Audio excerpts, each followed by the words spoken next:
Les amis, j'espère que vous allez bien. Je me retrouve aujourd'hui en direct, toujours de Bichkek, Kirghizistan, dans un petit parc, pour répondre à une question que vous me posez de temps en temps. Raphaël, est-ce que je peux investir en bourse avec ma SCI? Donc c'est une vidéo assez courte, avec une réponse assez rapide, assez simple. Et on va rentrer dans le vif du sujet tout de suite. Est-ce qu'on peut finalement investir dans des actions en bourse, que ce soit des actions françaises ou même étrangères, puisque finalement une SCI, on va poser les bases. Qu'est-ce que c'est? C'est une société civile immobilière, c'est ce que veut dire l'acronyme. Donc c'est un produit qui est purement français, c'est une structure qui est là pour les Français, les résidents fiscaux français. C'est une entreprise de type française. Et la question c'est, est-ce que je peux placer une partie de ma trésorerie finalement dans des titres de bourse, dans des actions?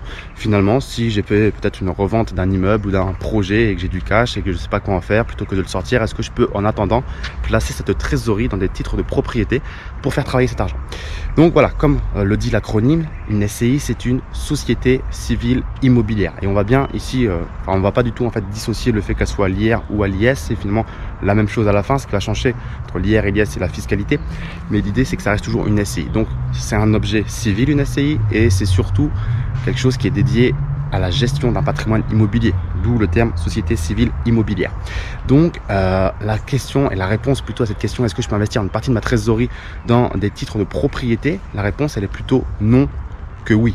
Alors on peut, c'est pas quelque chose d'interdit, mais c'est pas non plus quelque chose de recommandé dans les faits. Donc voilà, si vous le faites aujourd'hui, le fisc il va pas forcément être très, on va dire, content. Et si vous le faites, il faut surtout que vous respectiez une règle, c'est que vous investissiez dans des titres qui aient un rapport avec l'immobilier. C'est-à-dire, n'allez pas acheter demain je sais pas, des actions Coca-Cola, ou n'allez pas acheter demain des actions dans le secteur de la santé ou dans le secteur industriel. Achetez des actions dans le secteur de l'immobilier, des sociétés, des foncières cotées en bourse qui ont pour objet, eh bien, finalement, la construction d'immeubles, la gestion d'un patrimoine immobilier, que ce soit des centres commerciaux, des hôtels, des resorts, des bureaux, des immeubles d'habitation, ce que vous voulez, mais gardez en tête qu'il faut quand même rester cohérent vis-à-vis de ce qu'est une SCI, quelque chose qui est là pour gérer un patrimoine immobilier. Donc si vous voulez placer une partie de votre trésorerie dans des actions, ne le faites que dans des actions, dans des sociétés qui ont un objet immobilier. Si vous le faites, bien évidemment, ne le faites pas dans des proportions qui sont également trop grosses, c'est-à-dire qu'aujourd'hui, si votre SCI, 90% de son activité, c'est la gestion de titres financiers dans le secteur de l'immobilier et seulement 10%, on va dire, d'immeubles ou de projets immobiliers au sein de la SCI,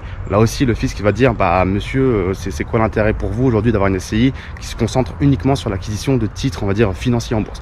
Donc voilà, l'idée elle est vraiment là, c'est que c'est pas interdit, mais c'est pas recommandé, c'est possible, mais c'est pas quelque chose vraiment que je vous inciterai à faire. Je pense que c'est aujourd'hui important de dissocier les deux, c'est-à-dire que voilà, dissocier d'un côté vos investissements immobiliers, votre patrimoine immobilier, faites ce que vous avez à faire avec l'immobilier via une SCI ou d'autres structures, en nom propre, avec une SAS, SARL, et puis faites vos investissements boursiers d'une autre façon, que ce soit encore une fois en nom propre ou en société, mais l'idée c'est vraiment de pas tout mélanger, parce qu'encore une fois, bah voilà, une SCI c'est pas on va dire une société dans laquelle on peut faire tout et n'importe quoi. Encore une fois, il y a des statuts, il y a des choses comme ça sur lesquelles repose une SCI, une société.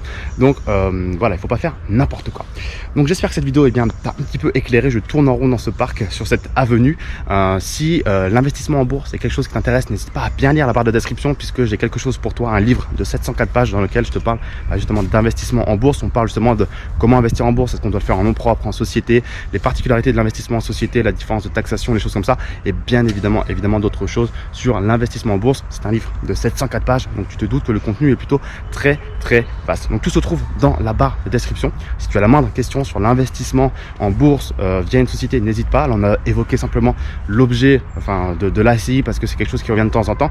Et évidemment, vous pouvez investir en bourse avec une SARL, avec une SAS, et placer une partie de votre trésorerie, votre SAS, SARL ou autre structure en bourse. C'est quelque chose que je fais moi personnellement en France avec une SARL, et il n'y a bien évidemment aucun souci. Il y a quelques particularités fiscales et juridiques, mais c'est juste des choses, on va dire, de base à faire. Donc voilà les amis, si cette vidéo vous a plu, petit pouce bleu, petit commentaire si y a la moindre question, et n'hésite pas à t'abonner également à la chaîne YouTube. Je te dis à très vite. Ciao.